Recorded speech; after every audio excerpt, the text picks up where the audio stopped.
ಎಲ್ಲರಿಗೂ ನಮಸ್ಕಾರಗಳು. ಈಗ ಆಲ್ರೆಡಿ ನಿಮ್ಮೆಲ್ಲರಿಗೂ ಕೂಡ ಗೊತ್ತಿರೋ ಹಾಗೆ ಕರ್ನಾಟಕ ಪರೀಕ್ಷಾ ಪ್ರಾಧಿಕಾರದ ವತಿಯಿಂದ ನೇಮಕಾತಿಗಳು ಆರಂಭ ಆಗಿದೆ. ಇನ್ನು ಮುಂದಿನ ದಿನಗಳಲ್ಲಿ CTI, FDA, SDA ಒಂದು ನೇಮಕಾತಿಗಳು ಕೂಡ ಆರಂಭ ಆಗುತ್ತೆ ಅಂತ ಹೇಳಿ ಎಲ್ಲ ಕಡೆ ಸರ್ಕ್ಯುಲೇಷನ್ ಓಡಾಡ್ತಿರುವಂಥದ್ದನ್ನು ನೀವೆಲ್ಲರೂ ಗಮನಿಸಿರ್ತೀರ. ಹಾಗಾಗಿ ನೀವೆಲ್ಲರೂ ಕೂಡ ಅದ್ಭುತವಾಗಿ ಅಧ್ಯಯನವನ್ನು ಮಾಡಿ ಅಂತ ಹೇಳ್ತಾ ಇವತ್ತಿನ ತರಗತಿಯನ್ನು ನಾನು ಆರಂಭವನ್ನು ಮಾಡ್ತಾ ಇದ್ದೀನಿ. ಕಳೆದ ತರಗತಿಯಲ್ಲಿ ನಾವು ಕರ್ನಾಟಕದಲ್ಲಿ ಭೂ ಸುಧಾರಣೆಗಳಿಗೆ ಸಂಬಂಧಪಟ್ಟಂತಹ ಆಲ್ಮೋಸ್ಟ್ ಎಲ್ಲ ವಿಚಾರಗಳನ್ನು ನಾವು ಅಧ್ಯಯನವನ್ನು ಮಾಡಿದ್ದೇವೆ. ಕಳೆದ ತರಗತಿಯಲ್ಲಿ ನಾವು 1957ರ BD ಜತ್ತಿ ಸಮಿತಿಯ ಶಿಫಾರಸುಗಳನ್ನು ನೋಡಿದ್ದೇವೆ. ಹಾಗೆ 1961ರ ಭೂ ಸುಧಾರಣಾ ಕಾಯ್ದೆಯ ಕುರಿತಾದಂತಹ ಪ್ರಮುಖ ಅಂಶಗಳನ್ನು ನಾವು ನೋಡಿದ್ದೇವೆ. ಇವತ್ತಿನ ತರಗತಿಯಲ್ಲಿ ನಾವು 1961ರ ಭೂ ಸುಧಾರಣಾ ಕಾಯ್ದೆ ಏನು ಹೇಳುತ್ತೆ, ಹಾಗೆ ಅದರಲ್ಲಿ ಬರುವಂತಹ ಪ್ರಕರಣಗಳು ಯಾವೆಲ್ಲ ವಿಚಾರಗಳನ್ನು ಹೇಳುತ್ತೆ ಅಂತ ಹೇಳಿ ನೋಡಬೇಕು. ಹಾಗೆ ಇದೇ ಒಂದು ಕಾಯ್ದೆಗೆ 1974ರಲ್ಲಿ ಒಂದು ತಿದ್ದುಪಡಿ ಆಗುತ್ತೆ, ಬಹಳಷ್ಟು ಇಂಪಾರ್ಟೆಂಟ್ ಅಂತ ಹೇಳ್ಬೋದು. ಹಾಗೆ 2020ರಲ್ಲೂ ಮತ್ತು 2023ರಲ್ಲೂ ಕೂಡ ತಿದ್ದುಪಡಿ ಆಗುತ್ತೆ. ಇವುಗಳ ಬಗ್ಗೆ ನಾವು ಅಧ್ಯಯನವನ್ನು ಮಾಡಿದ್ರೆ ಸಂಪೂರ್ಣವಾಗಿ ಭೂ ಸುಧಾರಣೆಗಳನ್ನು ನಾವು ಕಂಪ್ಲೀಟ್ ಮಾಡಿದ ಹಾಗೆ ಆಗುತ್ತೆ. ಓಕೆ, ಈಗ ನಾವು ನೋಡೋಣ. ಕರ್ನಾಟಕ ಭೂ ಸುಧಾರಣಾ ಕಾಯ್ದೆ 1961. ಈ ಒಂದು ಅಧಿನಿಯಮದಲ್ಲಿ ನಾವು ಒಟ್ಟು 11 ಅಧ್ಯಯನಗಳನ್ನು ನೋಡ್ಬೋದು. ಹಾಗೆ ಒಟ್ಟು 142 ಪ್ರಕರಣಗಳನ್ನು ನೋಡ್ಬೋದಾಗಿರುತ್ತೆ. ಹಾಗೆ 4 ಅನುಸೂಚಿಗಳನ್ನು ಕೂಡ ನಾವು ನೋಡ್ಬೋದು. ಇಲ್ಲಿ ಪ್ರಕರಣಗಳು ಅಂತ ಹೇಳಿ ಬಂದಾಗ ನಮಗೆ ಒಂದಿಷ್ಟು ಪ್ರಕರಣಗಳು ಇಂಪಾರ್ಟೆಂಟ್ ಆಗುತ್ತೆ. ಎಲ್ಲವನ್ನು ಅಧ್ಯಯನ ಮಾಡೋ ಅವಶ್ಯಕತೆ ಇಲ್ಲ. ನಿಮಗೆ ಬೇಕು ಅಂದರೆ ಖಂಡಿತವಾಗಿಯೂ ನಾನು ನನ್ನ ಟೆಲಿಗ್ರಾಮ್ ಚಾನಲಲ್ಲಿ 1961ರ ಒಂದು ಏನು ಕಾಯ್ದೆಯ ಅಧಿಕೃತವಾದಂತಹ PDF ಏನಿದೆ ಅದನ್ನು ನಾನು ಈಗ ಆಲ್ರೆಡಿ ಶೇರ್ ಮಾಡಿದ್ದೀನಿ. ನೀವು ಡೌನ್ಲೋಡ್ ಮಾಡ್ಕೊಂಡು ಓದ್ಕೊಳ್ಬೋದು. ನನ್ನ ಒಂದು ನೋಟ್ಸ್ ಬೇಸ್ ಆಗಿರುವಂಥದ್ದು ಈ ಹಿಂದೆ ಯಾವ ಪ್ರಶ್ನೆಗಳನ್ನು ಕೇಳಿದ್ದಾರೆ ಅನ್ನುವಂಥದ್ದನ್ನು ನೋಡಿ ಇಂಪಾರ್ಟೆಂಟ್ ಪ್ರಕರಣಗಳನ್ನು ಮಾತ್ರ ನಾನು ಈ ಒಂದು ತರಗತಿಯಲ್ಲಿ ಡಿಸ್ಕಸನ್ನು ಮಾಡ್ತೀನಿ. ಓಕೆ, ಅಧ್ಯಾಯಗಳು ಅಂತ ಬಂದಾಗ ನಾವು 11 ಅಧ್ಯಾಯಗಳನ್ನು ನೋಡಿದ್ದೀವಿ ಅಲ್ವಾ. ಇದರಲ್ಲಿ ಫಸ್ಟ್ ಅಧ್ಯಾಯ 1 ಬಂದು ಸಂಕೀರ್ಣ ಅಂತ ಇರುತ್ತೆ. ಅಧ್ಯಾಯ 2 ಬಂದು ಗೇಣಿದಾರಿಕೆಗಳ ಬಗ್ಗೆ ಸಾಮಾನ್ಯ ಉಪಬಂಧ. ಅಧ್ಯಾಯ 3 ಗೇಣಿದಾರರಿಗೆ ಒಡೆತನದ ಪ್ರದಾನ. ಅಧ್ಯಾಯ 4 ಭೂ ಹಿಡುವಳಿಗಳ ಗರಿಷ್ಠ ಮಿತಿ. ನೋಡಿ, ಈ ಒಂದು ಅಧ್ಯಯನ ಬಹಳಷ್ಟು ಇಂಪಾರ್ಟೆಂಟ್ ಆಗುತ್ತೆ. ಪ್ರಶ್ನೆ ಹೀಗೆ ಬರ್ಬೋದು, ಭೂ ಹಿಡುವಳಿಗಳ ಗರಿಷ್ಠ ಮಿತಿಯ ಬಗ್ಗೆ ಮಾತನಾಡುವಂತಹ ಅಧ್ಯಾಯ ಯಾವುದು ಅಂತ ಹೇಳಿ ಕೇಳ್ಬೋದು. ಅಧ್ಯಾಯ 4. ನಂತರ ಅಧ್ಯಾಯ 5 ಬಂದು ಕೃಷಿ ಭೂಮಿಯನ್ನು ಧಾರಣ ಮಾಡಲು ಅಥವಾ ವರ್ಗಾವಣೆಯನ್ನು ಮಾಡಲು ನಿರ್ಬಂಧಗಳು. ಒಂದಿಷ್ಟು ಸಂಘ ಸಂಸ್ಥೆಗಳು ಅಥವಾ ಯಾರು ಅತಿ ಹೆಚ್ಚು ವಾರ್ಷಿಕ ಆದಾಯವನ್ನು ತಗೊಳ್ತಿರ್ತಾರೆ, ಅವ್ರು ಯಾರು ಕೂಡ ಕೃಷಿ ಭೂಮಿಯನ್ನು ಪಡೀಲಿಕ್ಕೆ ಅಥವಾ ತಗೊಳ್ಳಿಕ್ಕೆ ವರ್ಗಾವಣೆಯನ್ನು ಮಾಡಲಿಕ್ಕೆ ಅವರಿಗೆ ಅವಕಾಶಗಳಿರೋದಿಲ್ಲ. ಅವರ ಕುರಿತು ಈ ಒಂದು ಅಧ್ಯಾಯ ಹೇಳುತ್ತೆ. ಹಾಗಾಗಿ ಇದು ಕೂಡ ಬಹಳಷ್ಟು ಇಂಪಾರ್ಟೆಂಟ್ ಆಗುತ್ತೆ. ನಂತರ ಅಧ್ಯಾಯ 6 ಬಂದು ಸಾಗುವಳಿಯಾಗದಿರುವ ಭೂಮಿಗಳ ಸಾಗುವಳಿಗೆ ಉಪಬಂಧಗಳು ಅಂತ ಹೇಳಿ ನೋಡ್ಬೋದು. ನಂತರ ಅಧ್ಯಾಯ 7 ಬಂದು ಸಹಕಾರಿ ಕೃಷಿ ಕ್ಷೇತ್ರಗಳು ಅಂತ ಹೇಳಿ ಬರುತ್ತೆ. ಅಧ್ಯಾಯ 8 ಬಂದು ವಿನಾಯಿತಿಗಳಿದೆ. ಅಧ್ಯಾಯ 9 ಬಂದು ನ್ಯಾಯಾಲಯಗಳ ಕಾರ್ಯವಿಧಾನ ಮತ್ತು ಅಧಿಕಾರ ವ್ಯಾಪ್ತಿ ಇದೆ. ಇದಾದಮೇಲೆ ಅಧ್ಯಾಯ 10 ಇಟ್ಸ್ ನಾರ್ಮಲ್ ಇದೆ ಆ್ಯಂಡ್ 11 ಕೂಡ ಇತರೆ ಅಂತ ಹೇಳಿ ಇದೆ. ಓಕೆ, ಇದ್ರ ಬಗ್ಗೆ ನಾವು ನೋಡ್ತಾ ಹೋಗೋಣ ಒಂದೊಂದಾಗಿ. ಓಕೆ, ಮೊದಲು ನಾನು ಈ ಒಂದು 4 ಅನುಸೂಚಿಗಳಲ್ಲಿ ಮೊದಲನೆಯ ಅನುಸೂಚಿ ಭೂಮಿಗಳ ವರ್ಗೀಕರಣದ ಕುರಿತು ಮಾತನಾಡುತ್ತೆ. ಇದು ಕೂಡ ಬಹಳಷ್ಟು ಇಂಪಾರ್ಟೆಂಟು. A ವರ್ಗ ಅಂದರೆ ಯಾವ ಭೂಮಿ, B ವರ್ಗ ಅಂದರೆ ಯಾವ ಭೂಮಿ, C ವರ್ಗ ಅಂದರೆ ಯಾವ ಭೂಮಿ, ಇವುಗಳ ಬಗ್ಗೆ ನಾವು ಅಧ್ಯಯನವನ್ನು ಮಾಡಬೇಕಾಗತ್ತೆ. ಮೊದಲಿಗೆ A ಕ್ಲಾಸ್ ಲ್ಯಾಂಡ್ ಅಂತ ಅಂದರೆ A ವರ್ಗ ಭೂಮಿ ಅಂತ ಹೇಳಿ ಸರ್ಕಾರಿ ಕಾಲುವೆಗಳು ಮತ್ತು ಸರ್ಕಾರಿ ಟ್ಯಾಂಕುಗಳಿಂದ ಖಚಿತ ನೀರಾವರಿ ಸೌಲಭ್ಯವನ್ನು ಹೊಂದಿರುವ ಭೂಮಿಗಳು, ವರ್ಷದಲ್ಲಿ 2 ಬೆಳೆ ಭತ್ತ ಅಥವಾ 1 ಬೆಳೆ ಕಬ್ಬಿಗೆ ನೀರು ಸರಬರಾಜು ಮಾಡುವ ಸಾಮರ್ಥ್ಯವನ್ನು ಹೊಂದಿರುವಂತಹ ಭೂಮಿಗಳನ್ನು ನಾವು A ವರ್ಗ ಭೂಮಿ ಅಂತ ಹೇಳಿ ಕರಿತೀವಿ. ಆಯಿತಾ, ಅಂದರೆ ನೀರಾವರಿ ಭೂಮಿ ಅಂತ ಹೇಳಿ ಒಟ್ಟಾರೆಯಾಗಿ ನೋಡ್ಬೋದು. ನಂತರದಲ್ಲಿ B ಕ್ಲಾಸ್ ಲ್ಯಾಂಡ್ ಅಂತ ಹೇಳಿ ಅಂದರೆ B ವರ್ಗ ಭೂಮಿ ಅಂತ ಹೇಳಿ ಸರ್ಕಾರಿ ಕಾಲುವೆಗಳು ಮತ್ತು ಸರ್ಕಾರಿ ಟ್ಯಾಂಕುಗಳಿಂದ ಖಚಿತ ನೀರಾವರಿ ಸೌಲಭ್ಯವನ್ನು ಹೊಂದಿರುವ ಭೂಮಿಗಳು, ವರ್ಷದಲ್ಲಿ 1 ಬೆಳೆ ಭತ್ತಕ್ಕೆ ಮಾತ್ರ ನೀರನ್ನು ಸರಬರಾಜು ಮಾಡುವ ಸಾಮರ್ಥ್ಯವಿರುವಂತಹ ಭೂಮಿಯನ್ನು ನಾವು B ವರ್ಗ ಭೂಮಿ ಅಂತ ಹೇಳಿ ಕರಿತೀವಿ. ಇದು ಫಸ್ಟ್ ಟರ್ಮ್. ಆಯಿತಾ, ಮತ್ತೊಂದು ಸೆಂಟೆನ್ಸನ್ನು ನಾವು ನೋಡೋದಾದರೆ, ರಾಜ್ಯ ಸರ್ಕಾರವು ನಿರ್ವಹಿಸುವ ಇಂತಹ ಲಿಫ್ಟ್ ನೀರಾವರಿ ಯೋಜನೆಗಳಿಂದ ನೀರಾವರಿ ಮಾಡಲಾದ ಜಮೀನುಗಳು 2 ಬೆಳೆ ಭತ್ತ ಅಥವಾ 1 ಬೆಳೆ ಕಬ್ಬಿಗೆ ನೀರನ್ನು ಪೂರೈಸುವ ಸಾಮರ್ಥ್ಯವನ್ನು ಹೊಂದಿರುವಂತಹ ಭೂಮಿಗಳನ್ನು ಕೂಡ ನಾವು ಬಿ ವರ್ಗ ಭೂಮಿಗಳು ಅಂತ ಹೇಳಿ ಕರಿಬಹುದಾಗಿರುತ್ತೆ. ಸೊ ನಂತರದಲ್ಲಿ ಸಿ ವರ್ಗ ಭೂಮಿ ಅಂತ ಹೇಳಿ ಎ ವರ್ಗ ಬಿ ವರ್ಗದ ಅಡಿಯಲ್ಲಿ ಬರುವ ಜಮೀನುಗಳನ್ನು ಹೊರತುಪಡಿಸಿ ಸರ್ಕಾರವು ನಿರ್ವಹಿಸುವ ಲಿಫ್ಟ್ ನೀರಾವರಿ ಯೋಜನೆಗಳು ಸೇರಿದಂತೆ ಯಾವುದೇ ಸರ್ಕಾರಿ ನೀರಾವರಿ ಮೂಲಗಳಿಂದ ನೀರಾವರಿಯನ್ನು ಪಡೆಯುವಂತಹ ಜಮೀನುಗಳನ್ನು ನಾವು ಸಿ ವರ್ಗ ಭೂಮಿಗಳು ಅಂತ ಹೇಳಿ ಕರಿಬಹುದಾಗಿರುತ್ತೆ. ನಂತರದಲ್ಲಿ ಮಳೆಯ ಸಹಾಯದಿಂದ ಭತ್ತದ ಬೆಳೆ ಅಥವಾ ಅಡಿಕೆ ಬೆಳೆಗಳನ್ನು ಬೆಳೆಯಬಹುದಾದಂತಹ ಭೂಮಿಗಳನ್ನು ಕೂಡ ನಾವು ಸಿ ವರ್ಗ ಭೂಮಿ ಅಂತ ಹೇಳಿ ಕರಿಬಹುದು. ಹಾಗೆ ನದಿ ಅಥವಾ ಸರ್ಕಾರಿ ಕಾಲುವೆ ಅಥವಾ ಸರ್ಕಾರಿ ಟ್ಯಾಂಕಿನಿಂದ ನೀರನ್ನು ಪಂಪ್ ಸೆಟ್ಗಳ ಮೂಲಕ ಪಡೆದು ಬೆಳೆಯನ್ನು ಬೆಳೆಯುವಂತಹ ಭೂಮಿಗಳನ್ನು ಕೂಡ ನಾವು ಸಿ ವರ್ಗ ಭೂಮಿ ಅಂತ ಹೇಳಿ ಕರಿಬಹುದಾಗಿರುತ್ತೆ. ನಂತರದಲ್ಲಿ ಡಿ ಕ್ಲಾಸ್ ಲ್ಯಾಂಡ್ ಅಂತ ಹೇಳಿ ಬರುತ್ತೆ. ಡಿ ವರ್ಗ ಭೂಮಿ ಸರ್ಕಾರಿ ಮೂಲದಿಂದ ನೀರಾವರಿ ಸೌಲಭ್ಯವನ್ನು ಹೊಂದಿರದ ಆದರೆ ಒಣಭೂಮಿ ಎಂದು ವರ್ಗೀಕರಿಸಲಾದ ಭೂಮಿಗಳನ್ನು ನಾವು ಡಿ ವರ್ಗ ಭೂಮಿ ಅಂತ ಹೇಳಿ ಕರಿಬಹುದು. ಎ ಲ್ಯಾಂಡ್ ಮತ್ತು ಬಿ ಲ್ಯಾಂಡ್ ವರ್ಗದಲ್ಲಿ ಬರದ ಅಥವಾ ತೋಟಗಾರಿಕಾ ಬೆಳೆಗಳನ್ನು ಬೆಳೆಯುವ ಭೂಮಿಗಳು ಕೂಡ ಈ ವರ್ಗಕ್ಕೆ ಸೇರುತ್ತೆ ಅಂತ ಹೇಳಿ ನಾವು ನೋಡ್ಬೋದಾಗಿರುತ್ತೆ. ಇದಿಷ್ಟು ಕೂಡ ಬಹಳಷ್ಟು ಇಂಪಾರ್ಟೆಂಟು. ಪ್ರಶ್ನೆ ಹೀಗೆ ಕೇಳ್ಬೋದು, ಒಣಭೂಮಿ ಎಂದು ವರ್ಗೀಕರಿಸಲಾಗಿರುವಂತಹ ಭೂಮಿಗಳು ಯಾವ ವರ್ಗದ ಒಂದು ಭೂಮಿ ಅಡಿಯಲ್ಲಿ ಬರುತ್ತೆ ಅಂತ ಹೇಳಿದಾಗ ನಾವು ಡಿ ವರ್ಗದ ಭೂಮಿ ಅಂತ ಹೇಳಿ ಆನ್ಸರನ್ನು ಮಾಡಬೇಕಾಗಿರುತ್ತೆ. ಓಕೆ, ನೀವಿಲ್ಲಿ ನೋಡ್ತಾ ಇದ್ದೀರಾ 1961ರ ಭೂ ಸುಧಾರಣಾ ಕಾಯ್ದೆಯ ಅಧಿಕೃತವಾದಂತಹ ಒಂದು ದಾಖಲೆಯನ್ನು. ಈ ಒಂದು PDF ಅನ್ನು ನಾನು ನನ್ನ ಟೆಲಿಗ್ರಾಮ್ ಚಾನಲಲ್ಲಿ ಅಪ್ಲೋಡ್ ಮಾಡಿದ್ದೀನಿ. ನೀವಲ್ಲಿ ತಗೊಳ್ಬೋದು. ಈ ಒಂದು PDF ಏನಿದೆ ಅಥವಾ ಈ ಒಂದು ದಾಖಲೆ ಏನಿದೆ, ಇಲ್ಲಿರುವಂತಹ ಒಂದು ಅಧ್ಯಾಯಗಳು ಆಗಿರ್ಬೋದು ಅಥವಾ ಪ್ರಕರಣಗಳನ್ನು ಅಟ್ಲೀಸ್ಟ್ ನಾವು ಒಂದು ಬಾರಿ ಆದರೂ ಓದಬೇಕಾಗುತ್ತೆ. ಯಾಕೆ ಅಂತ ಹೇಳಿದ್ರೆ ಯಾವೆಲ್ಲ ಪ್ರಕರಣಗಳು ಇದೆ ಅಂತ ಹೇಳಿ ನಮಗೆ ಅಟ್ಲೀಸ್ಟ್ ಗೊತ್ತಾಗಬೇಕು. ಎಲ್ಲವನ್ನು ಅಧ್ಯಯನ ಮಾಡೋ ಅವಶ್ಯಕತೆ ಇಲ್ಲ. ಯಾಕೆ ಅಂತ ಹೇಳಿದ್ರೆ ನಾನು ಇಲ್ಲೊಂದಿಷ್ಟು ಪ್ರಶ್ನೆಗಳನ್ನು ತಗೊಂಡಿರ್ತೀನಿ. ಆ ಪ್ರಶ್ನೆಗಳ ಆಧಾರದ ಮೇಲೆ ನಾವು ಅಧ್ಯಯನವನ್ನು ಮಾಡ್ತಾ ಹೋಗೋಣ. ಹಾಗೆ ಪ್ರಶ್ನೆಗಳು ಹೇಗೆ ಬರುತ್ತೆ ಅನ್ನುವಂಥದ್ದು ಕೂಡ ನಿಮಗೆ ಗೊತ್ತಾಗ್ತಾ ಹೋಗುತ್ತೆ. ಓಕೆ, ಇಲ್ಲೊಂದು ಪ್ರಶ್ನೆ ಇದೆ. ಪ್ರಶ್ನೆಯನ್ನು ನಾವು ನೋಡ್ತಾ ಹೋಗೋಣ. 1961ರ ಭೂ ಸುಧಾರಣಾ ಕಾಯ್ದೆಯ ಯಾವ ವಿಭಾಗವು ಸೈನಿಕ ಅಥವಾ ನಾವಿಕನಿಗೆ ಯಾವುದೇ ರೀತಿಯಾದಂತಹ ಹಿಡುವಳಿಯಿಂದ ತನ್ನ ಭೂಮಿಯನ್ನು ಸ್ವಂತ ಕೃಷಿಗಾಗಿ ಹಿಂಪಡೆಯುವಂತಹ ಹಕ್ಕನ್ನು ನೀಡುತ್ತೆ ಅಂತ ಹೇಳಿ ಕೊಟ್ಟಿದ್ದಾರೆ. ಇಲ್ಲಿ ವಿಭಾಗ 14, ವಿಭಾಗ 16, ವಿಭಾಗ 20, ವಿಭಾಗ 15 ಅಂತ ಹೇಳಿ ಕೊಟ್ಟಿದ್ದಾರೆ. ವಿಭಾಗವನ್ನು ನಾವು ಪ್ರಕರಣಗಳು ಅಂತಲೂ ಕೂಡ ಕರಿಬಹುದು. ಇಲ್ಲಿ ಆನ್ಸರ್ ಏನಾಗಿರುತ್ತೆ ಅಂದರೆ ವಿಭಾಗ 15.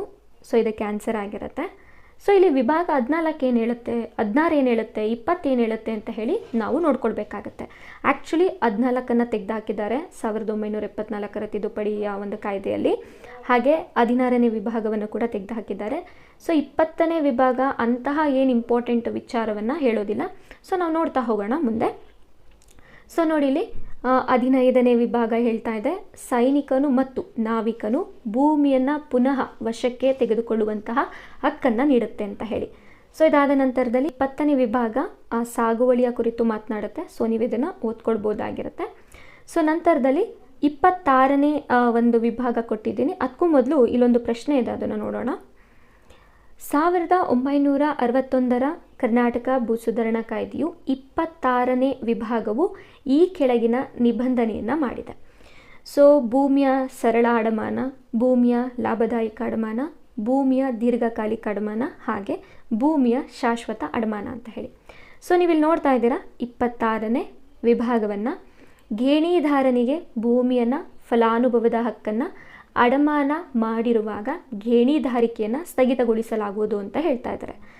ಸಿಂಪಲ್ ಆಗಿ ಹೇಳಬೇಕು ಅಂದರೆ 1974ರಲ್ಲಿ ಒಂದು ಪ್ರಮುಖವಾದ ತಿದ್ದುಪಡಿಯನ್ನು ಮಾಡಲಾಗತ್ತೆ. ಈ ಒಂದು ತಿದ್ದುಪಡಿ ಏನು ಹೇಳುತ್ತೆ ಅಂದರೆ 1974ರ ಮೊದಲು ಯಾರೆಲ್ಲ ಭೂಮಿಯಲ್ಲಿ ಕೃಷಿಯನ್ನು ಮಾಡ್ತಾಯಿದ್ರು. ಸೊ ಅವರಿಗೆ ಆ ಒಂದು ಕೃಷಿಯ ಲಾಭದಾಯಕ ಹಕ್ಕುಗಳನ್ನು ರೈತರಿಗೆ ಕೊಡಲಾಗತ್ತೆ. ಲಾಭದಾಯಕ ಹಕ್ಕುಗಳನ್ನು ಮಾತ್ರ ಕೊಡ್ತಾರೆ, ಯಾವುದೇ ರೀತಿಯಾದಂತಹ ಶಾಶ್ವತ ಹಕ್ಕಾಗಲಿ ಅಥವಾ ದೀರ್ಘಕಾಲಿಕ ಹಕ್ಕನ್ನಾಗಲಿ ಕೊಡೋದಿಲ್ಲ. ಸೊ ಹಾಗಾಗಿ 26ನೇ ವಿಭಾಗ ಏನು ಹೇಳುತ್ತೆ ಅಂದರೆ ಭೂಮಿಯ ಲಾಭದಾಯಕ ಅಡಮಾನದ ಕುರಿತು ಮಾತಾಡುತ್ತೆ ಅಂತ ಹೇಳಿ ನಾವು ನೋಡ್ಬೋದಾಗಿರುತ್ತೆ. ಓಕೆ, ಸೊ ಇಲ್ಲೂ ಅದನ್ನೇ ನಾನು ಕೊಟ್ಟಿದ್ದೀನಿ. 1/3/1974 ಮೊದಲು ಯಾರೆಲ್ಲ ಭೂಮಿಯನ್ನು ಉಳುಮೆ ಮಾಡ್ತಾಯಿದ್ರು, ಸಾಗುವಳಿ ಮಾಡ್ತಾಯಿದ್ರು, ಸೊ ಅವರಿಗೆ ಆ ಒಂದು ಭೂಮಿಯ ಲಾಭದಾಯಕ ಹಕ್ಕುಗಳನ್ನು ಕೊಡ್ತಾರೆ ಅಂತ ಹೇಳಿ ನಾವು ನೋಡ್ಬೋದು. ಓಕೆ, ಸೊ ಇಲ್ಲಿ 48ನೇ ವಿಭಾಗವನ್ನು ನಾವು ನೋಡ್ತಾ ಹೋಗೋಣ. ನ್ಯಾಯಾಧೀಕರಣದ ರಚನೆಯನ್ನು ಮಾಡಲಾಗತ್ತೆ. ರಾಜ್ಯ ಸರ್ಕಾರವು ಅಧಿಸೂಚನೆಯ ಮೂಲಕ ಈ ಅಧಿನಿಯಮದ ಉದ್ದೇಶಗಳಿಗಾಗಿ ಪ್ರತಿಯೊಂದು ತಾಲೂಕಿಗೆ ಈ ಕೆಳಕಂಡಂತಹ ಸದಸ್ಯರನ್ನು ಒಳಗೊಂಡಂತಹ ನ್ಯಾಯಾಧೀಕರಣವನ್ನು ರಚನೆಯನ್ನು ಮಾಡ್ತಾರೆ. ತಾಲೂಕಿನ ಮೇಲೆ ಅಧಿಕಾರ ವ್ಯಾಪ್ತಿಯನ್ನು ಹೊಂದಿರುವ ರೆವೆನ್ಯೂ ಉಪವಿಭಾಗದ ಅಸಿಸ್ಟೆಂಟ್ ಕಮಿಷನರ್ ಅಥವಾ ಈ ಉದ್ದೇಶಕ್ಕಾಗಿ ರಾಜ್ಯ ಸರ್ಕಾರದಿಂದ ವಿಶೇಷವಾಗಿ ನೇಮಕಗೊಂಡಂತಹ ಅಸಿಸ್ಟೆಂಟ್ ಕಮಿಷನರ್ ಅವರು ಈ ಒಂದು ನ್ಯಾಯಾಧೀಕರಣದಲ್ಲಿ ಇರ್ತಾರೆ. ಹಾಗೆ ರಾಜ್ಯ ಸರ್ಕಾರದಿಂದ ನಾಮನಿರ್ದೇಶನಗೊಂಡ ಇತರ 4 ಮಂದಿ, ಅವರಲ್ಲಿ ಕೊನೆಯ ಪಕ್ಷ ಒಬ್ಬ ಸದಸ್ಯನು ಪರಿಶಿಷ್ಟ ಜಾತಿ ಅಥವಾ ಪರಿಶಿಷ್ಟ ಪಂಗಡಕ್ಕೆ ಸೇರಿರಬೇಕು ಅಂತ ಹೇಳಿ ಈ ಒಂದು ಕಾಯ್ದೆ ಹೇಳುತ್ತೆ. ಬಹಳಷ್ಟು ಇಂಪಾರ್ಟೆಂಟ್ ಪಾಯಿಂಟ್ ಅಂತ ಹೇಳ್ಬೋದು. ಸೊ ಪ್ರತಿಯೊಂದು ತಾಲೂಕಿನಲ್ಲೂ ಕೂಡ ಸೊ ಈ ಒಂದು ನ್ಯಾಯಾಧೀಕರಣವನ್ನು ನಾವು ನೋಡ್ತೀವಿ. ಸೊ ಇದರಲ್ಲಿ 4+1 ಅಂದರೆ 5 ಜನರನ್ನು ಒಳಗೊಂಡಿರುತ್ತೆ ಅಂತ ಹೇಳಿ ನೋಡ್ಬೋದು. ಮತ್ತು ನ್ಯಾಯಾಧೀಕರಣದ ಕುರಿತಾಗಿ ಸೊ ಯಾವ ವಿಭಾಗ ಮಾತನಾಡುತ್ತೆ ಅಂದರೆ 48ನೇ ವಿಭಾಗ ಮಾತನಾಡುತ್ತೆ. ಓಕೆ, ಸೊ ಇಲ್ಲಿ ಕೂಡ ಅದನ್ನೇ ನಾನು ಕೊಟ್ಟಿದ್ದೀನಿ. ಸೊ ಭೂ ನ್ಯಾಯಮಂಡಳಿ ಅಂತ ಹೇಳಿ ಬರುತ್ತೆ 1961 ಕಾಯ್ದೆ ಪ್ರಕಾರ 48ನೇ ವಿಧಿಯಲ್ಲಿ. ಸೊ ಪ್ರತಿ ತಾಲೂಕಿಗೆ ಒಬ್ಬರಂತೆ 4 ಅನಾಧಿಕೃತ ಸದಸ್ಯರನ್ನು ಒಳಗೊಂಡಿರುವಂತಹ ಭೂ ನ್ಯಾಯಮಂಡಳಿಗಳನ್ನು ರಚಿಸಬೇಕು ಅಂತ ಹೇಳಿ ಹೇಳಲಾಗತ್ತೆ. ಓಕೆ, ಸೊ ಇಲ್ಲಿ ನಾವು ನೋಡ್ತಾ ಇದ್ದೀವಿ 4ನೇ ಅಧ್ಯಾಯವನ್ನು. ಸೊ ನಾನು ಮೊದಲೇ ಹೇಳಿದೆ 4ನೇ ಅಧ್ಯಾಯ ಬಂದು ಭೂ ಹಿಡುವಳಿಗಳ ಗರಿಷ್ಠ ಮಿತಿಯ ಕುರಿತು ಮಾತನಾಡುತ್ತೆ ಅಂತ ಹೇಳಿ. ಹಾಗಾಗಿ ಪ್ರಶ್ನೆಗಳು ಬರುವಂಥ ಸಾಧ್ಯತೆಗಳು ಜಾಸ್ತಿ ಇರುತ್ತೆ ಈ ಒಂದು ಅಧ್ಯಾಯದಿಂದ. ಸೊ ನಾವಿಲ್ಲಿ ನೋಡ್ತಾ ಇದ್ದೀವಿ 63ನೇ ವಿಭಾಗ ಅಥವಾ 63ನೇ ಕಾಲಮ್ ಹೇಳುತ್ತೆ ಭೂಮಿಯ ಗರಿಷ್ಠ ಮಿತಿಯ ಕುರಿತು. ಸೊ ಒಬ್ಬ ವ್ಯಕ್ತಿ ಎಷ್ಟು ಭೂಮಿಯನ್ನು ಕೊಂಡುಕೊಳ್ಬೋದು, ಹಾಗೆ ಒಂದು ಕುಟುಂಬ ಎಷ್ಟು ಭೂಮಿಯನ್ನು ಪರ್ಚೇಸ್ ಮಾಡ್ಬೋದು ಅಂತ ಹೇಳಿ ಇಲ್ಲಿ ಹೇಳಲಾಗತ್ತೆ. ಸೊ 63ನೇ ಕಾಲಮ್ ಪ್ರಕಾರವಾಗಿ ಒಬ್ಬ ವ್ಯಕ್ತಿ 10 ಯೂನಿಟ್ಗಳಷ್ಟು ಭೂಮಿಯನ್ನು ಅಂದರೆ 54 ಎಕರೆಯಷ್ಟು ಭೂಮಿಯನ್ನು ಪರ್ಚೇಸ್ ಮಾಡಲಿಕ್ಕೆ ಅವಕಾಶ ಇರುತ್ತೆ. ಹಾಗೆ 5 ಜನರ ಕುಟುಂಬವನ್ನು ನೋಡೋದಾದರೆ 20 ಯೂನಿಟಷ್ಟು ಭೂಮಿಯನ್ನು ಅಥವಾ 108 ಎಕರೆಯಷ್ಟು ಭೂಮಿಯನ್ನು ಪರ್ಚೇಸ್ ಮಾಡಲಿಕ್ಕೆ ಅವಕಾಶವನ್ನು ನೀಡಲಾಗಿದೆ. ಸೊ ಇದನ್ನು ನೀವು ಗಮನದಲ್ಲಿ ಇಟ್ಕೊಳ್ಳೇಬೇಕು. ಯಾಕೆ ಅಂತ ಹೇಳಿದ್ರೆ ಈ ಒಂದು ಗರಿಷ್ಠ ಮಿತಿ 2020ರಲ್ಲಿ ಒಂದು ತಿದ್ದುಪಡಿ ಬರುತ್ತೆ. ಆ ಒಂದು ತಿದ್ದುಪಡಿಯಲ್ಲಿ ಗರಿಷ್ಠ ಮಿತಿ ಇನ್ನೂ ಜಾಸ್ತಿ ಆಗುತ್ತೆ. ಸೊ ನಮಗೆ ಇದು ಗೊತ್ತಿತ್ತು ಅಂತ ಹೇಳಿದ್ರೆ 2020ರಲ್ಲಿ ಎಷ್ಟು ಜಾಸ್ತಿ ಆಯಿತು ಅಂತ ಹೇಳಿ ಮುಂದೆ ನಾವು ನೋಡ್ತಾ ಹೋಗೋಣ. ಓಕೆ, ಸೊ ನಂತರದಲ್ಲಿ 77ನೇ ಒಂದು ಕಾಲಮನ್ನು ನಾವು ನೋಡೋದಾದರೆ ಹೆಚ್ಚುವರಿ ಭೂಮಿಯನ್ನು ಭೂರಹಿತ ಕೃಷಿ ಕಾರ್ಮಿಕರಿಗೆ ಹಂಚುವಂಥದ್ದು. ಸೊ ಪ್ರಶ್ನೆ ಬರೋ ಸಾಧ್ಯತೆ ಇರುತ್ತೆ. ಸೊ ಇಲ್ಲಿ ಏನು ಮಾಡಲಾಗುತ್ತೆ ಅಂದರೆ ಯಾರು ಹೆಚ್ಚುವರಿ ಭೂಮಿಯನ್ನು ಹೊಂದಿದ್ರು ಅಥವಾ ಈ ಒಂದು ಭೂಮಾಲೀಕರು ಅಂತ ಏನಿದ್ರು ಅಥವಾ ಇನಾಮ್ ಭೂಮಿಗಳು ಅಂತ ಏನಿತ್ತು, ಸೊ ಇವೆಲ್ಲವನ್ನು ಸರ್ಕಾರ ಏನು ಮಾಡುತ್ತೆ ತನ್ನ ಅಧೀನಕ್ಕೆ ತೆಗೆದುಕೊಂಡಿರುತ್ತೆ. ಸೊ ಅದಾದ ನಂತರದಲ್ಲಿ ಅರ್ಹ ರೈತರು ಯಾರಿರ್ತಾರೆ ಅಥವಾ ಗೇಣಿದಾರರು ಯಾರಿರ್ತಾರೆ, ಸೊ ಅವ್ರಿಗೆ ಏನು ಮಾಡ್ತಾರೆ ಪುನಃ ಆ ಭೂಮಿಗಳನ್ನು ಅವರಿಗೆ ಹಂಚಿಕೆಯನ್ನು ಮಾಡ್ತಾರೆ. ಸೊ ಆ ಹಂಚಿಕೆಯ ಕುರಿತು ಮಾತನಾಡುವಂತಹ ವಿಭಾಗ ಯಾವುದು ಅಂತ ಹೇಳಿದ್ರೆ 77ನೇ ವಿಭಾಗ ಅಂತ ಹೇಳಿ ನಾವು ನೋಡ್ಬೋದು. ಓಕೆ, ಸೊ ಮುಂದಿನ ಒಂದು ವಿಭಾಗವನ್ನು ನಾವು ನೋಡೋದಾದರೆ ಸೊ ನಾವಿಲ್ಲಿ 79A ವಿಭಾಗದ ಕುರಿತು ಅಧ್ಯಯನವನ್ನು ಮಾಡೋದಕ್ಕಿಂತ ಮುಂಚಿತವಾಗಿ ನಾನೊಂದು ನೋಟ್ ಹೇಳಲಿಕ್ಕೆ ಇಷ್ಟಪಡ್ತೀನಿ. ಏನು ಅಂತ ಹೇಳಿದ್ರೆ 79A ವಿಭಾಗ, 79B ವಿಭಾಗ ಹಾಗೆ 79C ವಿಭಾಗ ಈ 3 ವಿಭಾಗಗಳನ್ನು ಸೇರಿಸುವಂಥದ್ದು 1974ರಲ್ಲಿ ಬಂದಂತಹ ತಿದ್ದುಪಡಿ ಕಾಯ್ದೆ ಆಗಿರುತ್ತೆ. ಸೊ 1961ರ ಕಾಯ್ದೆಯಲ್ಲಿ ನಾವು ಈ 3 ವಿಭಾಗಗಳನ್ನು ನೋಡೋದಿಲ್ಲ. ಬದಲಿಗೆ ನಾವು 1974ರಿಂದ ಈ ವಿಭಾಗಗಳ ಕುರಿತು ಅಧ್ಯಯನವನ್ನು ಮಾಡ್ತಾ ಹೋಗ್ತೀವಿ. ಹಾಗಾಗಿ ಇಲ್ಲಿ ಪ್ರತಿಯೊಂದು ವಿಚಾರಗಳೇನಿದೆ ಸೊ ಇವೆಲ್ಲವೂ ಕೂಡ 1974ರಲ್ಲಿ ಸೇರಿಸಲಾಗುವಂತಹ ಮಾಹಿತಿಗಳು ಆಗಿರುತ್ತೆ. ಓಕೆ, ಸೊ ಈಗ ನಾವು ಅಧ್ಯಯನವನ್ನು ಮಾಡ್ತಾ ಹೋಗೋಣ. ಸೊ ಅಧ್ಯಾಯ 5 ಹೇಳುತ್ತೆ. ಸೊ ನಾನು ಆಗಲೇ ಹೇಳಿದೆ ಈ ಒಂದು ಅಧ್ಯಾಯ ಬಹಳಷ್ಟು ಇಂಪಾರ್ಟೆಂಟ್ ಆಗುತ್ತೆ ಅಂತ ಹೇಳಿ. ಸೊ ಈ ಒಂದು ಅಧ್ಯಾಯದಲ್ಲಿ ಕೃಷಿ ಭೂಮಿಯನ್ನು ಧಾರಣ ಮಾಡಲು ಅಥವಾ ವರ್ಗಾವಣೆಯನ್ನು ಮಾಡಲು ಕೆಲವೊಂದಿಷ್ಟು ನಿರ್ಬಂಧಗಳನ್ನು ಹೇರಲಾಗತ್ತೆ. ಸೊ ಅದರಲ್ಲಿ 79A ವಿಭಾಗ ಹೇಳುತ್ತೆ, ಕೆಲವು ವ್ಯಕ್ತಿಗಳು ಭೂಮಿಯನ್ನು ಅರ್ಜಿಸಲು ನಿಷೇಧ ಅಂತ ಹೇಳಿ. ಅರ್ಜಿಸಲು ಅಂತ ಹೇಳಿದ್ರೆ ಪರ್ಚೇಸ್ ಮಾಡೋದು ಅಂತ ಹೇಳಿ ನಾವು ತಿಳ್ಕೊಳ್ಬೋದು ಸಿಂಪಲ್ ಆಗಿ. ಸೊ ಯಾವ ಆಧಾರದ ಮೇಲೆ ಸೊ ಒಂದು ಭೂಮಿಯನ್ನು ಕೊಂಡುಕೊಳ್ಳಲಿಕ್ಕೆ ಸಾಧ್ಯ ಇಲ್ಲ ಅಂತ ಹೇಳಿ ಹೇಳಲಾಗುತ್ತೆ ಅಂದರೆ, ವಾರ್ಷಿಕ ಆದಾಯದ ಆಧಾರದ ಮೇಲೆ, ವಾರ್ಷಿಕ ಆದಾಯದ ಆಧಾರದ ಮೇಲೆ ಭೂಮಿಯನ್ನು ಯಾರು ಪರ್ಚೇಸ್ ಮಾಡಬೇಕು, ಯಾರು ಪರ್ಚೇಸ್ ಮಾಡಬಾರ್ದು ಅಂತ ಹೇಳಿ ಈ ಒಂದು ವಿಭಾಗವು ಮಾತಾಡುತ್ತೆ. ಸೊ 79A ವಿಭಾಗವು ಆದಾಯ ಮಿತಿಯ ಕುರಿತು ಮಾತನಾಡುತ್ತೆ. 1974ರಲ್ಲಿ 12,000 ರೂಪಾಯಿಗಳು ಯಾರು ವಾರ್ಷಿಕ ಆದಾಯವನ್ನು ಪಡಿತಾ ಇದ್ರು ಅವರು ಕೃಷಿ ಭೂಮಿಯನ್ನು ಪರ್ಚೇಸ್ ಮಾಡಲಿಕ್ಕೆ ಸಾಧ್ಯ ಇಲ್ಲ ಅಂತ ಹೇಳಿ ಈ ಒಂದು ಕಾಯ್ದೆ ಹೇಳುತ್ತೆ. ನಂತರದಲ್ಲಿ 79B ವಿಭಾಗ ಹೇಳುತ್ತೆ, ಕೆಲವು ವ್ಯಕ್ತಿಗಳು ಕೃಷಿ ಭೂಮಿಯನ್ನು ಧಾರಣ ಮಾಡಲು ನಿಷೇಧ ಅಂತ ಹೇಳಿ. ಅಂದರೆ ಕೆಲವೊಂದಿಷ್ಟು ಜನರು ಭೂಮಿಯನ್ನು ಪರ್ಚೇಸ್ ಮಾಡಲಿಕ್ಕೆ ಸಾಧ್ಯವೇ ಇಲ್ಲ ಅಂತ ಹೇಳಿ ಹೇಳಲಾಗತ್ತೆ. ಸೊ ಯಾರು ಪರ್ಚೇಸ್ ಮಾಡಲಿಕ್ಕೆ ಸಾಧ್ಯ ಇಲ್ಲ ಅಂತ ಹೇಳಿದ್ರೆ, ಯಾರು ಕೃಷಿಯನ್ನು ಮಾಡೋದಿಲ್ವೋ ಸೊ ಅವರು ಪರ್ಚೇಸ್ ಮಾಡಲಿಕ್ಕೆ ಸಾಧ್ಯ ಇಲ್ಲ. ಯಾರು ಕೃಷಿಯನ್ನು ಮಾಡ್ತಾರೋ ಅವರು ಪರ್ಚೇಸನ್ನು ಮಾಡ್ಬೋದು. ಸೊ ಇಲ್ಲಿ ಒಂದಿಷ್ಟು ಲಿಸ್ಟನ್ನು ಕೊಟ್ಟಿದ್ದಾರೆ, ಸೊ ನೀವು ನೋಡ್ಬೋದು. ಭೂಮಿಯನ್ನು ಸ್ವತಃ ಸಾಗುವಳಿಯನ್ನು ಮಾಡುತ್ತಿರುವ ವ್ಯಕ್ತಿ ಅಲ್ಲದ ಇತರ ಯಾರೇ ವ್ಯಕ್ತಿಗೆ ಭೂಮಿಯನ್ನು ಧಾರಣ ಮಾಡಲು ಹಕ್ಕು ಇರುವುದಿಲ್ಲ ಅಂತ ಹೇಳ್ತಾ ಇದ್ದಾರೆ. ಹಾಗೆ ಒಂದಿಷ್ಟು ಸಂಘ ಸಂಸ್ಥೆಗಳು ಬರುತ್ತೆ. ಸೊ ಅವರು ಖಾಸಗಿ ವಿಚಾರಕ್ಕಾಗಿರ್ಬೋದು, ಅಥವಾ ಕೈಗಾರಿಕೆಗಳನ್ನು ಮಾಡ್ತೀನಿ ಅಂತ ಆಗಿರ್ಬೋದು, ಗಣಿಗಾರಿಕೆಯನ್ನು ಮಾಡ್ತೀನಿ ಅಂತ ಆಗಿರ್ಬೋದು. ಸೊ ಇಂತಹ ಉದ್ದೇಶಗಳನ್ನು ಇಟ್ಕೊಂಡಿದ್ರೆ ಅಂತಹ ಸಂಘ ಸಂಸ್ಥೆಗಳು ಕೂಡ ಆ ಒಂದು ಕೃಷಿ ಭೂಮಿಯನ್ನು ಪರ್ಚೇಸ್ ಮಾಡಲಿಕ್ಕೆ ಸಾಧ್ಯ ಇಲ್ಲ ಅಂತ ಹೇಳಿ 79ನೇ ವಿಭಾಗವು ಮಾತಾಡುತ್ತೆ. ಸೊ ಇದಾದ ನಂತರದಲ್ಲಿ 79C ವಿಭಾಗ ಬರುತ್ತೆ. ಸೊ ಇದೇನು ಹೇಳುತ್ತೆ ಅಂದರೆ, ಘೋಷಣೆಯನ್ನು ಸಲ್ಲಿಸಲು ತಪ್ಪಿದ್ದಲ್ಲಿ ದಂಡವನ್ನು ವಿಧಿಸಲಾಗುತ್ತೆ ಅಂತ ಹೇಳಿ ಹೇಳಲಾಗತ್ತೆ. ಅಂದರೆ 79C 79A 79B ಉಲ್ಲಂಘನೆ ಆದರೆ ಸೊ ಅವರಿಗೆ ದಂಡವನ್ನು ವಿಧಿಸಲಾಗುತ್ತೆ ಅಂತ ಹೇಳಿ ಹೇಳಲಾಗತ್ತೆ. ಸೊ 79A ವಿಭಾಗದಲ್ಲಿ ಏನು ವಾರ್ಷಿಕ ಆದಾಯವನ್ನು ಕೊಟ್ಟಿದ್ದಾರೆ, ಸೊ ಅದನ್ನು ಮೀರಿ ಕೂಡ ಅತಿ ಹೆಚ್ಚು ಆದಾಯವನ್ನು ಹೊಂದಿದ್ರೂ ಕೂಡ ಆ ಒಂದು ಕೃಷಿ ಭೂಮಿಯನ್ನು ಪರ್ಚೇಸ್ ಮಾಡಿದರೆ, ಹಾಗೆ 79B ಪ್ರಕಾರವಾಗಿ ಅವರು ಕೃಷಿಕರಲ್ಲದಿದ್ದರೂ ಕೂಡ ಕೃಷಿ ಭೂಮಿಯನ್ನು ಪರ್ಚೇಸ್ ಮಾಡಿದರೆ ಸೊ ಅವರ ವಿರುದ್ಧವಾಗಿ ದಂಡವನ್ನು ವಿಧಿಸಲಾಗುತ್ತೆ. ಹಾಗೆ ಆ ಒಂದು ಭೂಮಿಯನ್ನು ಸರ್ಕಾರ ತನ್ನ ಅಧೀನಕ್ಕೆ ತೆಗೆದುಕೊಳ್ಳುತ್ತೆ. ಸೊ ಇದು 79C ವಿಭಾಗ ಮಾತಾಡುತ್ತೆ. ನಂತರದಲ್ಲಿ 80ನೇ ವಿಭಾಗ ಮಾತಾಡುತ್ತೆ, ಕೆಲವು ಭೂಮಿಯ ವರ್ಗಾವಣೆಯ ಮೇಲೆ ನಿಷೇಧವನ್ನು ಹೇರಲಾಗಿದೆ.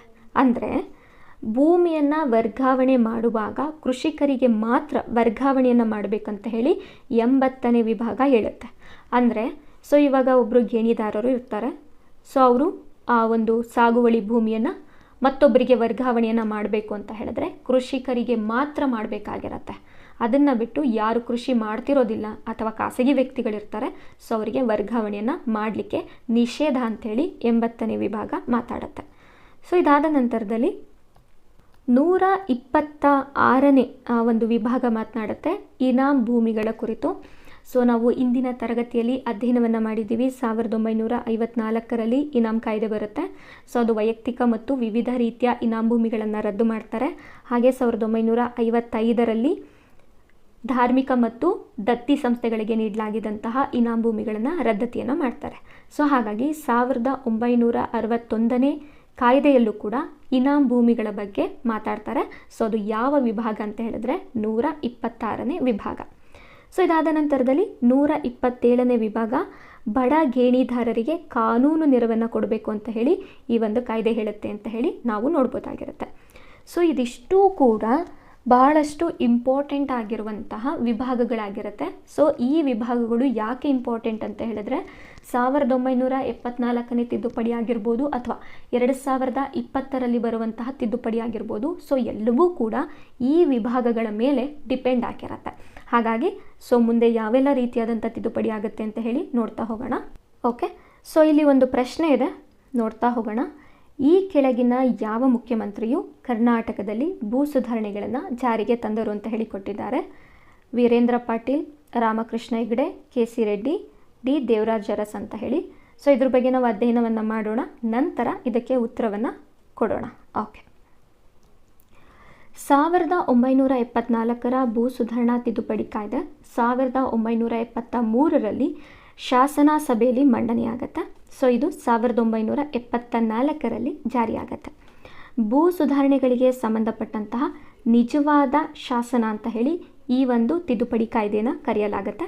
ಯಾಕೆ ಅಂತ ಹೇಳಿದ್ರೆ ಬಹಳಷ್ಟು ಪ್ರಮುಖ ತಿದ್ದುಪಡಿಗಳನ್ನು ಈ ಒಂದು 1974ರ ಕಾಯ್ದೆಯಲ್ಲಿ ಜಾರಿಗೆ ತರಲಾಗತ್ತೆ. ಹಾಗೆ ಈ ಒಂದು ಕಾಯ್ದೆಯ ಪ್ರಮುಖ ಘೋಷಣೆ ಏನು ಅಂತ ಹೇಳಿದ್ರೆ, ಉಳುವವನಿಗೆ ಭೂಮಿ, ಅಂದರೆ ಯಾರು ಭೂಮಿಯನ್ನು ಉಳುಮೆ ಮಾಡ್ತಾ ಇರ್ತಾರೆ ಸೊ ಅಂಥವರಿಗೆ ಭೂಮಿಯ ಮಾಲೀಕತ್ವವನ್ನು ಕೊಡಬೇಕು ಅಂತ ಹೇಳಿ ಈ ಒಂದು ಕಾಯ್ದೆ ಘೋಷಣೆಯನ್ನು ಮಾಡುತ್ತೆ. ಹಾಗೆ ಈ ಒಂದು ಕಾಯ್ದೆಯ ರೂವಾರಿ ಅಂತ ಹೇಳಿದ್ರೆ ಅಂದಿನ ಮುಖ್ಯಮಂತ್ರಿಗಳಾಗಿದ್ದಂತಹ ಡಿ ದೇವರಾಜ್ ಅರಸ್ರವರು ಈ ಒಂದು ಕಾಯ್ದೆಯನ್ನು ಜಾರಿಗೆ ತರಲಿಕ್ಕೆ ಬಹಳಷ್ಟು ಪ್ರಮುಖ ಪಾತ್ರವನ್ನು ನಿರ್ವಹಿಸ್ತಾರೆ ಅಂತ ಹೇಳಿ ನಾವು ನೋಡ್ಬೋದು. ನಂತರ ಇವರನ್ನು ನಾವು ಸಾಮಾಜಿಕ ನ್ಯಾಯದ ಅರಿಕಾರ ಅಂತ ಕೂಡ ಕರೆಯಲಾಗುತ್ತೆ. ಸೊ ಇದರ ಜೊತೆಗೆ tiller is the owner of land ಅಂತ ಹೇಳಿ ಈ ಒಂದು ಕಾಯ್ದೆಯ ಪ್ರಮುಖ ಘೋಷಣೆಯಾಗಿರುತ್ತೆ. ಹಾಗೆ ಈ ಒಂದು ಕಾಯ್ದೆಯನ್ನು ಜಾರಿಗೆ ತರಲು ಬಹಳಷ್ಟು ಪ್ರಮುಖ ಪಾತ್ರವನ್ನು ವಹಿಸಿದ್ದವರು ಅಂತ ಹೇಳಿದ್ರೆ ದೇವರಾಜ ಅರಸರವರಾಗಿರ್ತಾರೆ, ಹುಚ್ಚು ಮಾಸ್ತಿಗೌಡ ಆಗಿರ್ಬೋದು, ಹಾಗೆ ಡಿ ಸುಬ್ಬಯ್ಯ ಶೆಟ್ಟಿ ಆಗಿರ್ಬೋದು. ಸೊ ಇವರೆಲ್ಲರೂ ಕೂಡ ಪ್ರಮುಖ ಪಾತ್ರವನ್ನು ವಹಿಸಿರ್ತಾರೆ ಅಂತ ಹೇಳಿ ನಾವು ನೋಡ್ಬೋದು. ಸೊ ಈಗ ಈ ಒಂದು ಪ್ರಶ್ನೆಗೆ ಉತ್ತರ ಸಿಕ್ಕಿದೆ ಅಂತ ಹೇಳಿ ನಾವು ಅಂದ್ಕೊಳ್ಬೋದು. 1974ರಲ್ಲಿ ಕರ್ನಾಟಕದಲ್ಲಿ ಭೂ ಸುಧಾರಣೆಗಳನ್ನು ಜಾರಿಗೆ ತಂದಂತಹ ಮುಖ್ಯಮಂತ್ರಿಗಳು ಬಂದು ಡಿ ದೇವರಾಜ ಅರಸ್ರವರು ಆಗಿರ್ತಾರೆ.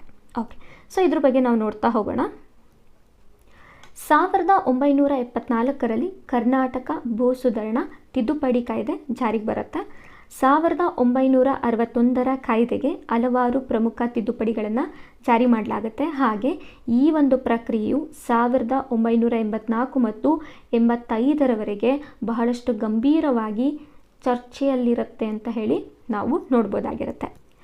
ಈ ಒಂದು ತಿದ್ದುಪಡಿ ಕಾಯ್ದೆಯ ಪ್ರಮುಖ ಅಂಶಗಳನ್ನು ನಾವು ನೋಡ್ತಾ ಹೋದರೆ, ಸೊ ನಾನು ಆಗಲೇ ಹೇಳಿದೆ 79A, 79B, 79C ವಿಭಾಗಗಳನ್ನು ಈ ಒಂದು ಕಾಯ್ದೆಯಲ್ಲಿ ಸೇರ್ಪಡೆಯನ್ನು ಮಾಡಲಾಗುತ್ತೆ.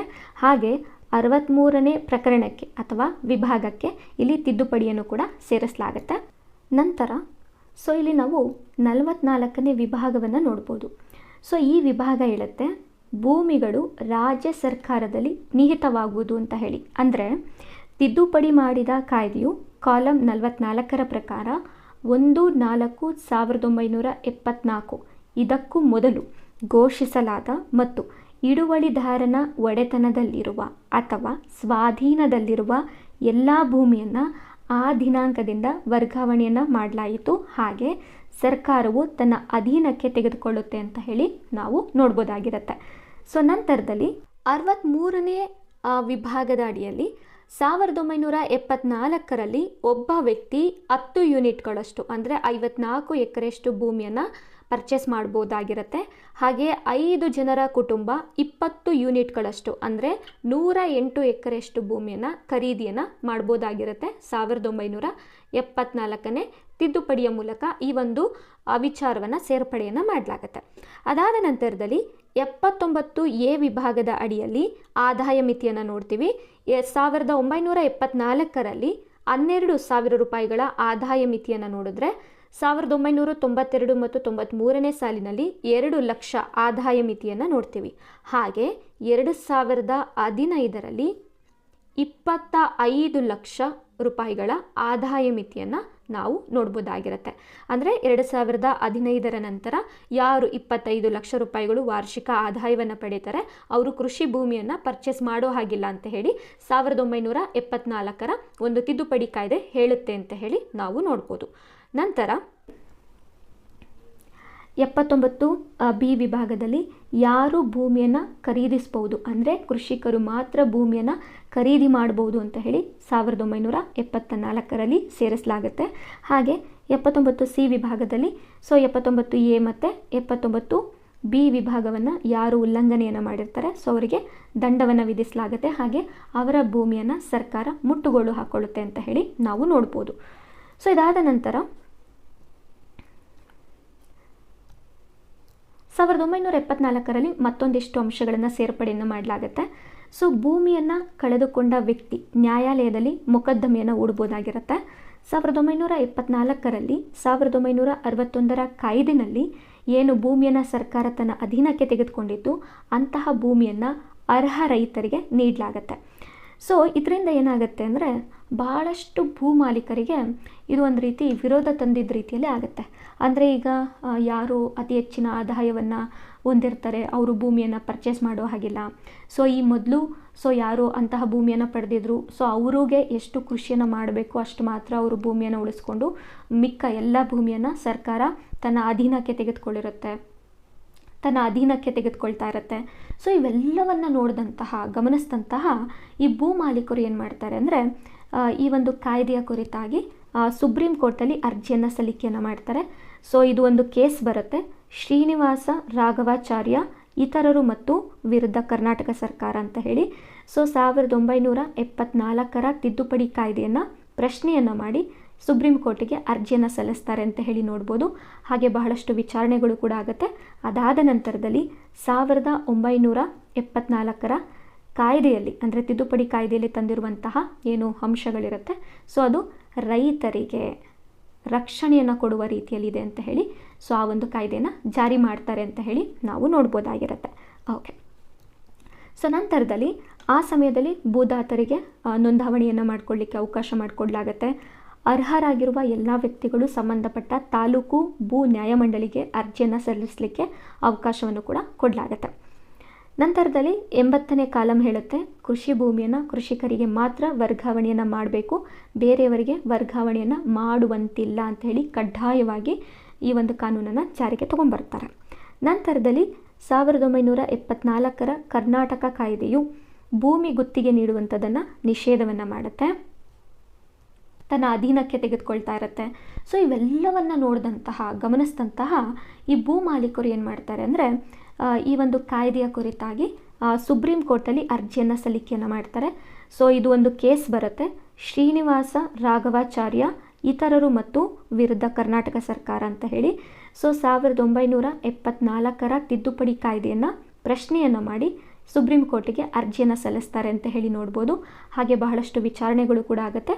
ಅದಾದ ನಂತರದಲ್ಲಿ 1974ರ ಕಾಯ್ದೆಯಲ್ಲಿ ಅಂದರೆ ತಿದ್ದುಪಡಿ ಕಾಯ್ದೆಯಲ್ಲಿ ತಂದಿರುವಂತಹ ಏನು ಅಂಶಗಳಿರುತ್ತೆ ಸೊ ಅದು ರೈತರಿಗೆ ರಕ್ಷಣೆಯನ್ನು ಕೊಡುವ ರೀತಿಯಲ್ಲಿದೆ ಅಂತ ಹೇಳಿ ಸೊ ಆ ಒಂದು ಕಾಯ್ದೆನ ಜಾರಿ ಮಾಡ್ತಾರೆ ಅಂತ ಹೇಳಿ ನಾವು ನೋಡ್ಬೋದಾಗಿರುತ್ತೆ. ಸೊ ಈ ಒಂದು ಸಮಯದಲ್ಲಿ ಭೂದಾತರಿಗೆ ನೋಂದಾವಣಿಯನ್ನು ಮಾಡ್ಕೊಳ್ಳಿಕ್ಕೆ ಅವಕಾಶ ಮಾಡಿಕೊಡ್ತಾರೆ. ಅರ್ಹರಾಗಿರುವ ಎಲ್ಲ ವ್ಯಕ್ತಿಗಳು ಸಂಬಂಧಪಟ್ಟ ತಾಲೂಕು ಭೂ ನ್ಯಾಯಮಂಡಳಿಗೆ ಅರ್ಜಿಯನ್ನು ಸಲ್ಲಿಸಲು ಅವಕಾಶವನ್ನು ನೀಡಲಾಗುತ್ತೆ. ಅದೇ ರೀತಿಯಲ್ಲಿ 80ನೇ ಕಾಲಂ ಹೇಳುತ್ತೆ ಕೃಷಿ ಭೂಮಿಯನ್ನು ಕೃಷಿಕರಿಗೆ ಮಾತ್ರ ವರ್ಗಾವಣೆಯನ್ನು ಮಾಡಬೇಕು, ಬೇರೆಯವರಿಗೆ ವರ್ಗಾವಣೆಯನ್ನು ಮಾಡುವಂತಿಲ್ಲ ಅಂತ ಹೇಳಿ ಒಂದು ಕಾನೂನನ್ನು ಜಾರಿಗೆ ತಗೊಂಡ್ಬರ್ತಾರೆ. ಇನ್ನು 1974ರ ಕರ್ನಾಟಕ ಭೂ ಸುಧಾರಣಾ ಕಾಯ್ದೆಯು ಭೂಮಿಯನ್ನು ಗುತ್ತಿಗೆಗೆ ನೀಡುವಂಥದ್ದನ್ನು ನಿಷೇಧವನ್ನು ಮಾಡುತ್ತೆ. ಹಾಗೆ ಭೂ ನ್ಯಾಯಮಂಡಳಿಗಳ ತೀರ್ಪನ್ನು ಯಾವುದೇ ನ್ಯಾಯಾಲಯದಲ್ಲಿ ಪ್ರಶ್ನಿಸಲಾಗೋದಿಲ್ಲ, ಆದರೆ ಆ ತೀರ್ಪನ್ನು ಒಪ್ಪದಿದ್ದರೆ ಅದನ್ನು ಹೈಕೋರ್ಟ್ನಲ್ಲಿ ಪ್ರಶ್ನಿಸಬಹುದು ಅಂತ ಹೇಳಿ ಒಂದು ಕಾನೂನನ್ನು ಕೂಡ ಜಾರಿಗೆ ತಗೊಂಡ್ಬರ್ತಾರೆ. ಅದೇ ರೀತಿಯಲ್ಲಿ ಕಾಫಿ ಮತ್ತು ರಬ್ಬರ್ನಂತಹ ತೋಟ ಭೂಮಿಗೆ ಭೂ ಮಿತಿ ಅನ್ನುವಂಥದ್ದು ಅನ್ವಯ ಆಗೋದಿಲ್ಲ ಅಂತ ಹೇಳಿ 1974ರ ತಿದ್ದುಪಡಿ ಕಾಯ್ದೆ ಕಾನೂನನ್ನು ಜಾರಿ ಮಾಡುತ್ತೆ ಅಂತ ಹೇಳಿ ನೋಡ್ಬೋದಾಗಿರುತ್ತೆ. ಸೊ ಇದಿಷ್ಟು ಕೂಡ 1974ರಲ್ಲಿ ಬಂದಂತಹ ತಿದ್ದುಪಡಿ ಕಾಯ್ದೆಗೆ ಕುರಿತಾದಂತಹ ಪ್ರಮುಖ ಅಂಶಗಳು ಆಗಿರುತ್ತೆ. ಸೊ ಇದಾದ ನಂತರದಲ್ಲಿ ನಾವು ಸೊ 2020ರಲ್ಲಿ ಜಾರಿಯಾದಂತಹ ಭೂ ಸುಧಾರಣಾ ತಿದ್ದುಪಡಿ ಕಾಯ್ದೆ ಬಗ್ಗೆ ನಾವು ಅಧ್ಯಯನವನ್ನು ಮಾಡಬೇಕಾಗತ್ತೆ. ಸೊ ಮೊದಲಿಗೆ ಕಾಲಂ 63ಕ್ಕೆ ತಿದ್ದುಪಡಿಯನ್ನು ಮಾಡ್ತಾರೆ. ಸೊ ಭೂಮಿಯ ಗರಿಷ್ಠ ಮಿತಿಯನ್ನು ಏರಿಕೆಯನ್ನು ಮಾಡ್ತಾರೆ. ಯಾಕೆ ಅಂತ ಹೇಳಿದ್ರೆ 1974ರಲ್ಲಿ ಬಂದಂತಹ ಏನು ಪ್ರಮುಖ ತಿದ್ದುಪಡಿ ಕಾಯ್ದೆ ಇರುತ್ತೆ ಸೊ ಇದರಿಂದಾಗಿ ಭೂಮಿಯನ್ನು ಪರ್ಚೇಸ್ ಮಾಡಲಿಕ್ಕೆ ಬಹಳಷ್ಟು ಕಾನೂನುಗಳಿರುತ್ತೆ. ಸೊ ಅಷ್ಟು ಸುಲಭವಾಗಿ ಯಾರೂ ಕೂಡ ಕೃಷಿ ಭೂಮಿಯನ್ನು ಪರ್ಚೇಸ್ ಮಾಡಲಿಕ್ಕೆ ಆಗೋದೇ ಇಲ್ಲ. ಹಾಗಾಗಿ ಇದ್ರ ಮೇಲೆ ಒಂದಿಷ್ಟು ಸುಧಾರಣೆಗಳನ್ನು ಜಾರಿಗೆ ತರಬೇಕು ಅಂತ ಹೇಳಿ ಒಬ್ಬ ವ್ಯಕ್ತಿ 20 ಯೂನಿಟ್ಗಳಷ್ಟು ಅಂದರೆ 108 ಎಕರೆಗಳಷ್ಟು ಭೂಮಿಯನ್ನು ಪರ್ಚೇಸ್ ಮಾಡಲಿಕ್ಕೆ 2020ರಲ್ಲಿ ಅವಕಾಶವನ್ನು ಮಾಡಿಕೊಡ್ತಾರೆ. ಹಾಗೆ 5 ಜನರ ಕುಟುಂಬ 40 ಯೂನಿಟ್ಗಳು ಅಂದರೆ 216 ಎಕರೆ ಭೂಮಿಯನ್ನು ಪರ್ಚೇಸ್ ಮಾಡಲಿಕ್ಕೆ 2020ರ ತಿದ್ದುಪಡಿ ಕಾಯ್ದೆ ಅವಕಾಶವನ್ನು ಮಾಡಿಕೊಡುತ್ತೆ ಅಂತ ಹೇಳಿ ನಾವು ನೋಡ್ಬೋದು. ಸೊ ಇದಾದ ನಂತರದಲ್ಲಿ 2020ರಲ್ಲಿ 79A, 79B, 79C ಈ 3 ವಿಭಾಗಗಳನ್ನು ಸಂಪೂರ್ಣವಾಗಿ ತೆಗೆದುಹಾಕ್ತಾರೆ. ಸೊ ಏನು ಆದಾಯ ಮಿತಿ ಇತ್ತು ಮತ್ತು ಕೃಷಿಕ ಮಾತ್ರ ಕೃಷಿ ಭೂಮಿಯನ್ನು ಖರೀದಿ ಮಾಡ್ಬೋದಾಗಿರುತ್ತೆ. ಹಾಗೆ 79A ಮತ್ತು 79Bಯನ್ನು ಉಲ್ಲಂಘನೆಯನ್ನು ಮಾಡಿದರೆ ದಂಡವನ್ನು ವಿಧಿಸ್ತಾ ಇದ್ರು. ಇದನ್ನು ಸಂಪೂರ್ಣವಾಗಿ ತೆಗೆದು ಹಾಕಲಾಗುತ್ತೆ. ಸೊ ಇದಾದ ನಂತರದಲ್ಲಿ ಕಾಲಮ್ 80 ಬರುತ್ತೆ. ಸೊ ಇಲ್ಲಿ ಭೂಮಿಯನ್ನು ವರ್ಗಾವಣೆಯನ್ನು ಮಾಡುವಾಗ ಕೃಷಿಕರಿಗೆ ಮಾತ್ರ ವರ್ಗಾವಣೆಯನ್ನು ಮಾಡಬೇಕು ಅಂತ ಹೇಳಿ 1961ರ ಕಾಯ್ದೆ, 1974ರ ತಿದ್ದುಪಡಿ ಕಾಯ್ದೆ ಹೇಳುತ್ತೆ. ಆದರೆ 2020ರಲ್ಲಿ ಏನು ತಿದ್ದುಪಡಿ ಮಾಡ್ತಾರೆ ಅಂದರೆ ಭೂಮಿಯನ್ನು ಯಾರಿಗೆ ಬೇಕಾದರೂ ಕೂಡ ವರ್ಗಾವಣೆಯನ್ನು ಮಾಡಬಹುದು ಅಂತ ಹೇಳ್ತಾರೆ. ಆದರೆ ಒಂದು ಕಂಡೀಷನ್ ಇರುತ್ತೆ. ಏನು ಅಂದರೆ ಯಾರ ಬಳಿ ಎ ವರ್ಗದ ನೀರಾವರಿ ಭೂಮಿ ಇತ್ತು ಅಂತ ಹೇಳಿದ್ರೆ ಅವ್ರಿಗೆ ಮಾತ್ರ ವರ್ಗಾವಣೆಯನ್ನು ಮಾಡಲಿಕ್ಕೆ ಅವಕಾಶ ಇರೋದಿಲ್ಲ. ಅದನ್ನು ಬಿಟ್ಟು ಯಾವುದೇ ರೀತಿಯಾದಂಥ ಖಾಸಗಿ ವ್ಯಕ್ತಿಗಳಿಗೆ ಭೂಮಿಯನ್ನು ವರ್ಗಾವಣೆಯನ್ನು ಮಾಡ್ಬೋದಾಗಿರುತ್ತೆ. ಸೊ ನಂತರದಲ್ಲಿ 2020ರಲ್ಲಿ 81A ಮತ್ತು 81B ಈ 2 ವಿಭಾಗಗಳನ್ನು ಸೇರ್ಪಡೆಯನ್ನು ಮಾಡ್ತಾರೆ. ಸೊ 81A ವಿಭಾಗ ಹೇಳುತ್ತೆ 1978ರಲ್ಲಿ ಜಾರಿಯಾದ ನಿಯಮಗಳು ಹಾಗೆ ಮುಂದುವರಿಯುತ್ತೆ. SC/ST ಜನರ ಬಳಿ ಇರುವಂತಹ ಭೂಮಿಯನ್ನು ಬೇರೆ ಯಾರಿಗೂ ಮಾರಾಟವನ್ನು ಮಾಡುವಂತಿಲ್ಲ ಅಂತ ಹೇಳುತ್ತೆ. ನಂತರ 81B ಹೇಳುತ್ತೆ ರೈತರು ಬೇರೆಯವರ ಬಳಿ ಭೂಮಿಯನ್ನು ಅಡವಿಟ್ಟು ಹಣವನ್ನು ಪಡೆಯಬಹುದು ಅಂತ ಹೇಳಿ ಈ ಒಂದು ವಿಭಾಗ ಅವಕಾಶವನ್ನು ಮಾಡಿಕೊಡುತ್ತೆ. ಸೊ ಇದಿಷ್ಟು ಕೂಡ 2020ರಲ್ಲಿ ಬರುವಂತಹ ಪ್ರಮುಖ ತಿದ್ದುಪಡಿ ಅಂಶಗಳು ಆಗಿರುತ್ತೆ. ಇದಾದ ನಂತರದಲ್ಲಿ 2023ನೇ ಆ ಒಂದು ಭೂ ಸುಧಾರಣಾ ತಿದ್ದುಪಡಿ ಕಾಯ್ದೆಯನ್ನು ನಾವು ನೋಡೋದಾದರೆ ವಿಭಾಗ 95ಕ್ಕೆ ಸೊ ಇಲ್ಲಿ ಒಂದಿಷ್ಟು ತಿದ್ದುಪಡಿಗಳನ್ನು ಜಾರಿಗೆ ತಗೊಂಡ್ಬರ್ತಾರೆ. ಕೃಷಿ ಭೂಮಿಯ ಬಳಕೆ ಮತ್ತು ಇತರ ಉದ್ದೇಶಗಳಿಗಾಗಿ ಕೃಷಿ ಭೂಮಿಯನ್ನು ಬಳಸುವಂತಹ ವಿಧಾನ. ಸೊ ಇದರ ಅಡಿಯಲ್ಲಿ ಬಹಳಷ್ಟು ನಿಯಮಗಳನ್ನು ಜಾರಿಗೆ ತಗೊಂಡ್ಬರ್ತಾರೆ. ಅಂದರೆ ಕೃಷಿ ಭೂಮಿಯನ್ನು ಇತರ ಉದ್ದೇಶಗಳಿಗೂ ಕೂಡ ಬಳಸಬಹುದು ಅಂತ ಹೇಳಿ ಈ ಒಂದು 95ನೇ ವಿಭಾಗ ಅವಕಾಶ ಮಾಡಿಕೊಡ್ಬೇಕು ಅಂತ ಹೇಳಿ 2023ನೇ ತಿದ್ದುಪಡಿ ಕಾಯ್ದೆ ಮಾತಾಡುತ್ತೆ ಅಂತ ಹೇಳಿ ನಾವು ನೋಡ್ಬೋದು. ಸೊ ಇದಿಷ್ಟು ಕೂಡ ಸಂಪೂರ್ಣವಾದಂತಹ ಕರ್ನಾಟಕ ಭೂ ಸುಧಾರಣೆಗಳಿಗೆ ಸಂಬಂಧಪಟ್ಟಂತಹ ಮಾಹಿತಿ ಆಗಿರುತ್ತೆ. ಸೊ ಈ ಒಂದು ತರಗತಿ ಕೊನೆಯ ತರಗತಿ ಆಗಿರುತ್ತೆ. ಸೊ ಇನ್ನೇನಿದ್ರೂ ಕೂಡ ಭೂ ಸುಧಾರಣೆಗಳಿಗೆ ಸಂಬಂಧಪಟ್ಟಂತಹ ಪ್ರಶ್ನೋತ್ತರಗಳನ್ನು ನಾವು ನೋಡ್ತಾ ಹೋಗೋಣ. ಆಲ್ಮೋಸ್ಟ್ ಎಲ್ಲ ಪ್ರಶ್ನೆಗಳನ್ನು ನಾನು ಇಲ್ಲೇ ತೊಗೊಂಡಿದ್ದೀನಿ. ಸೊ ಇನ್ಯಾವುದಾದ್ರೂ ಪ್ರಶ್ನೆಗಳು ಉಳಿದಿದ್ರೆ ಮುಂದಿನ ತರಗತಿಯಲ್ಲಿ ಖಂಡಿತವಾಗಿ ನಾನು ಪ್ರಶ್ನೆಗಳನ್ನು ಅಭ್ಯಾಸವನ್ನು ಮಾಡ್ತಾ ಹೋಗೋಣ. ಸೊ ಇಲ್ಲಿವರೆಗೂ ನನ್ನ ತರಗತಿಯನ್ನು ಕೇಳಿದಂತಹ ನಿಮ್ಮೆಲ್ಲರಿಗೂ ಕೂಡ ಧನ್ಯವಾದಗಳು.